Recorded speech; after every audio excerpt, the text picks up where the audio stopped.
नमस्कार मित्रों आज मैं एक अलग विषय को लेकर मैं आपसे कुछ बातें साझी करना चाहता हूँ। विषय ये है कि क्या वाकई लेखन के लिए राज्याश्रय ज़रूरी होता है। ये प्रश्न पिछले दिनों एक विदुषी कवयित्री ने ये बात कही थी और तब से एक वैचारिक उद्वेलन जो है मन में चलता रहा कि क्या वाकई राज्याश्रय के बिना अच्छा साहित्य पनप नहीं सकता या क्या होता है। ये स्वरूप स्पष्ट नहीं है, लेकिन मैं चाहता हूँ कि ये कुछ इस विषय से जुड़े हुए कुछ एक बिंदु आपके साथ बांटूं ताकि हम लोग किसी निष्कर्ष पर पहुँच सकें। मित्रों, मैं काल विभाजन की बात करता हूँ। हमारे हिंदी साहित्य को 4 भागों में बांटा गया है। पहला काल वीर गाथा काल है और दूसरा भक्ति काल, उसके बाद रीति काल और उसके बाद आधुनिक काल जो आज जिसमें हम जी रहे हैं। मैं भक्ति काल की सीधी बात करता हूँ। भक्ति काल में अलग अलग प्रयोग धर्मिता हमारे सामने आई। एक प्रयोग ये हुआ कि अकबर ने, उस वक्त सम्राट अकबर दिल्ली की सल्तनत का सम्राट था, मुग़ल सम्राट था, उसने कुछ अछूते प्रयोग भी किए। उसकी प्रयोग धर्मिता भी चर्चा का विषय रही है कि उस शख्स ने बड़े प्रयोग किए, लेकिन उसके मूल उद्देश्य यही थे कि मैं जैसे भी हो सके इतिहास में एक स्वीकार्य सम्राट, स्वीकार्य मुग़ल सम्राट के रूप में जाना जाऊं, एक्सेप्टेड, कि वो उसको स्वीकार कर लें लोग मुझे एक आदर्श मुग़ल सम्राट के रूप में। और इसके लिए उसने अलग अलग प्रयोग किए। एक प्रयोग था उसका दीन-ए इलाही। दीन-ए इलाही जो है वो एक नया धर्म चलाने वाली बात थी जिसे कट्टरपंथी मुल्लाओं ने स्वीकार नहीं किया और आखिर वो उसका पनप नहीं पाया विचार। दूसरा अकबर ने एक और प्रयोग किया था, वो था सुलह कुल। सुलह कुल एक ऐसा एक संगठन न कहिए, एक विचार बिंदु था जिस विचार बिंदु में उसने कुछ सम्मेलन कराए और उन सम्मेलनों में उसने मुस्लिम जो कट्टरपंथी मुल्ला थे वो भी बुलाए। उसमें हिंदू धर्म के जो बड़े प्रकांड पंडित थे उनको भी निमंत्रित किया। यहूदियों के जो धर्मगुरु थे उनको भी निमंत्रित किया और जैन धर्म के भी विशेष रूप से कुछ जो धर्मगुरु थे और कुछ बौद्ध जो प्रखर विद्वान थे उनको भी, और इन सबको, और इसके साथ साथ उसने पारसियों को भी साथ जोड़ा। उसका उद्देश्य ये था कि मैं एक सुलह कुल के नाम से एक ऐसा ढांचा बुनूं, एक ऐसा नया ताना बाना बुनूं जिसमें सभी धर्मों के सम्मान की बात और संभाव, धार्मिक संभाव जो है उस उद्देश्य को पनपाया जाए, ताकि जो अशांति है एक तो वो समाज में थोड़ी सी स्वीकार्य नहीं होगी, और दूसरा ये था कि उसका उद्देश्य ये भी था कि उसे लोकप्रियता मिलेगी और एक सम्राट के रूप में उसकी नींवें जो हैं वो और भी गहरी हो जाएंगी। इन्हीं नींवों को गहराने के उद्देश्य से संभवतः उसने महारानी जोधाबाई, राजकुंवरी जोधाबाई को अपनी महारानी बनाया और उसके महारानी के नाम बाद में बदल भी दिए गए बीच में। उसका नाम जोधाबाई तो था ही, इसके साथ साथ कुछ और नाम भी रखे गए, मुस्लिम नाम भी रखा गया और महारानी हीरा कुंवरी भी उसको बोलते थे। महारानी हरखा बाई के नाम से भी वो अपनी जो रियासत थी उस रियासत के संदर्भ में उसे कहा जाता था। और मरियम अज़्ज़मानी, ये नाम जब निकाह पढ़ते वक्त जब काजी देते हैं तो ये नाम उसको दिया गया था।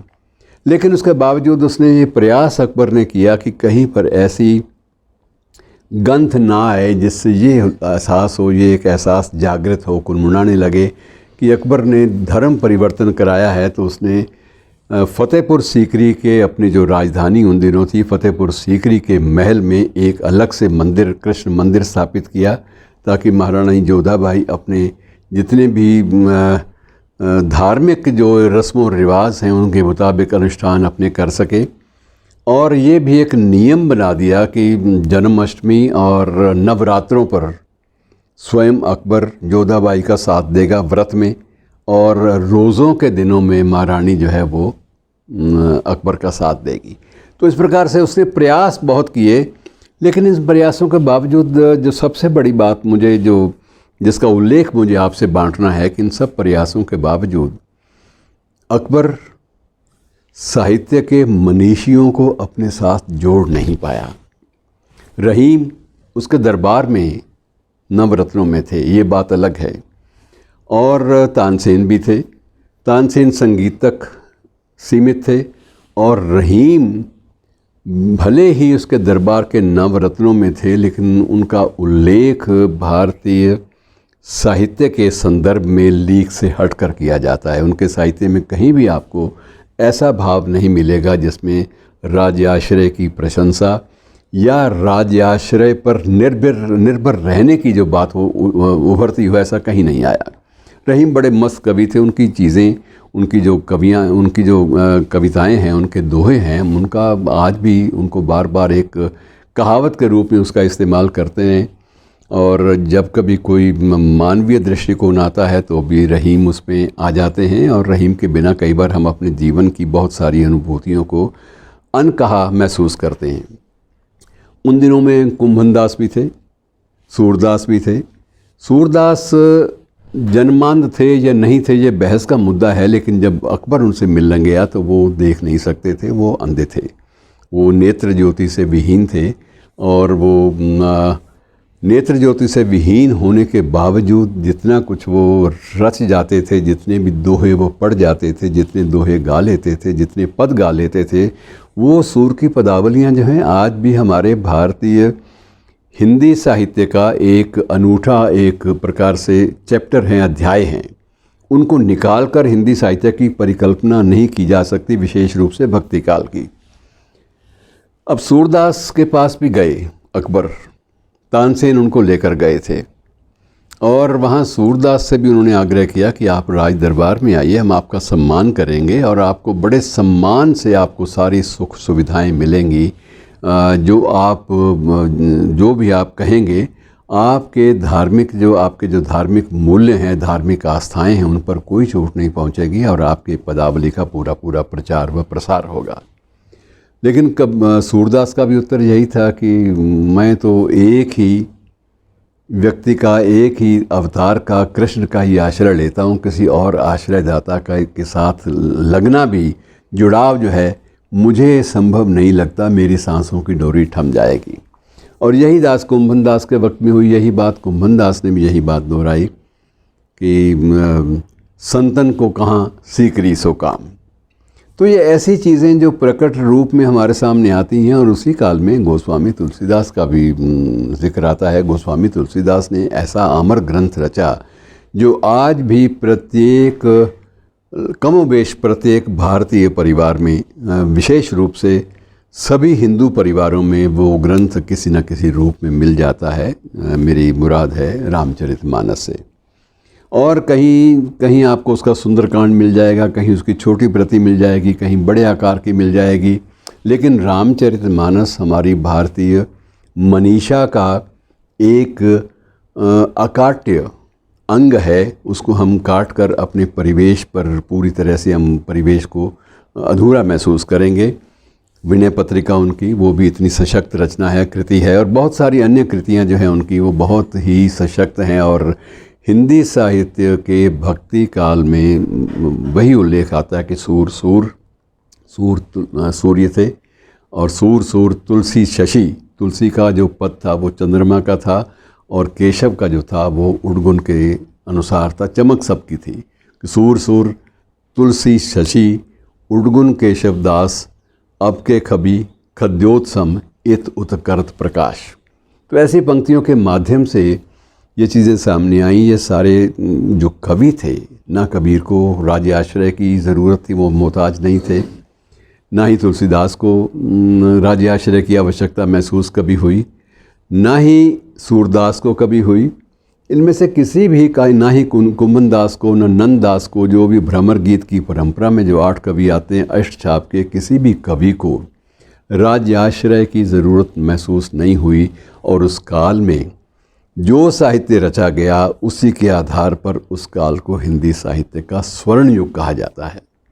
मेरा कहने का मकसद ये है कि राज्य आश्रय शर्त नहीं है अच्छे लेखन की। अच्छा लेखन समर्पित भाव से होता है, और समर्पित भाव के साथ साथ संवेदनशीलता वो भी उतनी ही भूमिका निभाती है।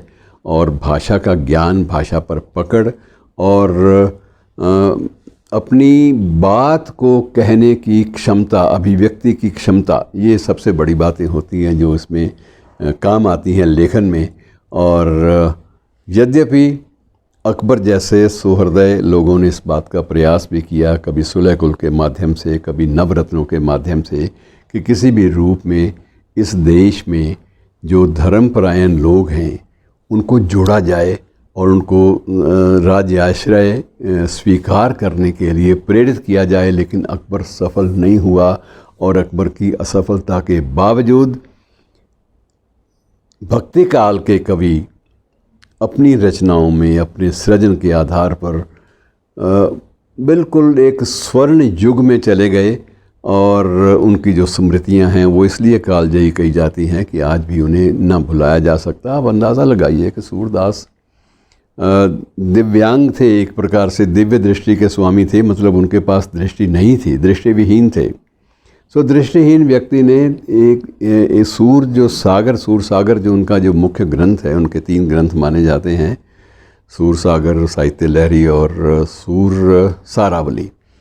और इन तीनों में मिलाकर, और कुछ लोग कहते हैं अकेले सूर सागर में 1 लाख पद थे, कुछ 1.25 लाख पद की बात भी करते हैं। 1 लाख पद, आप अंदाज़ा लगाइए, अनुमान लगाइए कि कोई व्यक्ति, कोई भी कवि अगर एक दिन में 1 या 2 पद भी लिखता है तो कितना समय चाहिए। समय जो है, काल खंड जो है वो बिल्कुल सामने बौने पड़ जाते हैं ऐसे महाकवियों के सामने। और इन सब महाकवियों ने राज्याश्रय के बिना अपनी सृजनशीलता को बहाल रखा, बनाए रखा। और मित्रों, यही बात बाकी कालांतर में भी लागू होती है। दिनकर को बेशक राज्यसभा में स्थान मिला, लेकिन दिनकर राज्यसभा की सदस्यता के कारण अच्छे कवि नहीं बने। वो उससे पहले रचनाएं बहुत दे चुके थे, ओंकार जैसी रचनाएं, कुरुक्षेत्र जैसी रचनाएं, जो एक हिंदी साहित्य का एक अभिन्न अंग बन गई और जिनमें ओज भरने का काम जिन कविताओं ने किया, जिन काव्य संकलनों ने किया, वो अद्भुत थे। और इसी प्रकार से मित्रों, राज्य आश्रय, राज्य की जो सद्भावना है साहित्य के प्रति, सम्मान की भावना, उसका द्योतक तो है, इसमें कोई संदेह नहीं। लेकिन अगर ये समझा जाए कि राज्याश्रय नहीं होगा तो आप लिख ही नहीं पाएंगे, ये बात भी इतिहास ने बार बार प्रमाणित की है कि लेखन, सृजनशीलता ये एक अलग से एक गुण है, विशेष गुण, जिसके लिए समर्पण भाव और संवेदनशीलता चाहिए। राज्याश्रय जब भी इनका सम्मान करता है तो राज्य को भी एक स्थायित्व और एक संवेदनशीलता मिलती है, और राज्य भी अधिक स्वीकार्य होता है क्योंकि उसने अपने संवेदनशील लोगों को उचित सम्मान दिया। तो ये किसी विशेष उल्लेख के अंतर्गत मैं ये बात नहीं कह रहा, सिर्फ इसलिए कि ये चर्चा में कई बार आती है कि राज्य आश्रय के बिना साहित्य रचा नहीं जा सकता। ये स्थिति भी पूरी तरह से अर्थ सत्य है, आप कह सकते हैं, ये पूरी तरह से ठीक नहीं है। और ये भी ठीक नहीं है कि हमेशा राज्य के खिलाफ बगावत ही करते रहो, वो स्थिति भी ज़्यादा लंबे अरसे तक उसकी ज़रूरत भी नहीं पड़ती। तो ये एक सामंजस्य का भाव है, एक मिठास का संबंध है, माधुर्य का संबंध है, जो लगातार चलता रहना चाहिए। और इसके साथ ही मैं कविता कैसे अपनी शब्दावली बदलती है, बदलते समय के साथ, उसका उदाहरण देने के लिए मैं एक हरियाणा के एक कवि की एक छोटी सी कविता के कुछ अंश आपके सामने प्रस्तुत कर रहा हूँ। कवि हैं अशोक अग्रवाल, और इनका संबंध यमुनानगर जगाधरी से ज़्यादा रहा है। तो कविता का प्रयोग देखिए, प्रयोग धर्मिता कविता में तभी जन्म लेती है जब आदमी पूरी तरह से सृजन के प्रति समर्पित हो। अब उनमें शब्दों का चयन देखिए, उसमें यह है कि सूरज की विंटर वैकेशंस ख़त्म होने को हैं। वो कोहरे के लिहाफ से निकाल कर अपना मुंह टिमटिमाने लगा है, उनींदी पलकें, और थोड़ी देर में ही बाहर आ जाएगा लेता हुआ अंगड़ाई। आप एक शब्द चित्र देखिए, कि शब्द चित्र है आपके सामने कि सूरज की विंटर वेकेशंस ख़त्म होने को हैं। वो कोहरे के लिहाफ से निकाल कर मुँह अपना टिमटिमाने लगा है, उनींदी पलकें और थोड़ी ही देर में बाहर आ जाएगा लेता हुआ अंगड़ाई। एक चित्र है आपके सामने, कवि ने खींच दिया है और पहनकर धूप के वस्त्र बस्ते में भरकर सुनहरी गरम गरम किरणें चल पड़ेगा मदरसे की ओर। अब ये एक प्रयोग धर्मिता है, इसमें बिल्कुल विंटर वेकेशंस उसकी ख़त्म होती हैं, मौसम बदलता है तो उसको बदलते हुए संदर्भ में कवि ने किस रूप में प्रकट किया है। मैं इसी संदर्भ में आपको 4 पंक्तियां और मैं जोड़ना चाहूँगा कि चित्रात्मकता कैसे कविता में आती है। एक उर्दू के कवि हैं, मुझे कवि का नाम इस वक्त याद नहीं आ रहा, लेकिन 4 पंक्तियां देखिए, आपको उसके साथ साथ चलना पड़ता है कि रात है, बरसात है, मस्जिद में रोशन है चिराग। रात है, बरसात है, मस्जिद में रोशन है चिराग और पड़ रही है रोशनी भीगी हुई दीवार पर। चित्र आप देखिए, उसके साथ साथ चलिए कि रात है, बरसात है, मस्जिद में रोशन है चिराग, पड़ रही है रोशनी भीगी हुई दीवार पर, जैसे किसी बेवा के आंसू डूबते सूरज के वक़्त बहते बहते रुक गए हों चंपई रुखसार पर। एक उपमा है और एक चित्र है जो शब्दों के माध्यम से, तो ये शब्दों की एक सामर्थ्य है जिसका उल्लेख मैं करना चाहूँगा। हमें कभी भी तटस्थ नहीं रहना चाहिए और इस बारे में दिनकर को याद रखिए कि समर शेष है, समर शेष है, नहीं पाप का भागी केवल व्याध। कि समर शेष है, नहीं पाप का भागी केवल व्याध, जो तटस्थ हैं समय लिखेगा उनका भी इतिहास। धन्यवाद दोस्तों।